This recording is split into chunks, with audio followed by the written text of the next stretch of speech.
Wasal iż-żmien li l-Gvern jgħaddi mill-kliem għall-fatti f'dak li għandu x'jaqsam mal-appoġġ mogħti lid-dilettanti tal-isport, mod speċjali dawk li jipprattikaw il-motorsport. Iddikjara dan il-kap tal-Partit Nazzjonalista Adrian Delia li tnejn laqa fid-dar ċentrali lill-Federazzjoni tal-Motorsport ta' pajjiżna. Adrian Delia esprima d-diżappunt tiegħu li l-isport ma natax dak li jixraqlu fl-aħħar budget, is-seba' wieħed ta' Gvern Laburista, fost oħrajn lanqas biss issemmi d-darba il-wegħda ta' trakka.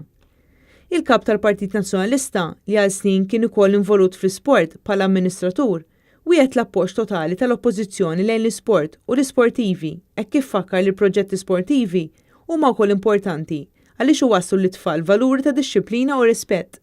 Madankollu innota wkoll kif proġetti tal-motorsport jista' jkunu wkoll opportunità turistika li tolqot settur ġdid li jista' jassisti lill-ekonomija tagħna biex tkompli tikber. L-uffiċjali tal-Federazzjoni tal-Motorsport komplew ma' dan l-argument, tant li ħabbru li diġà saru diskussjonijiet ma' federazzjonijiet oħra biex fost oħrajn it-trakka tkun tista' tintuża wkoll bħala ċirkwit ta' roti. Għal din il-laqgħa il-kap tal-Partit Nazzjonalista kien akkumpanjat mill-kelliem mal-isport Rajn Kallus.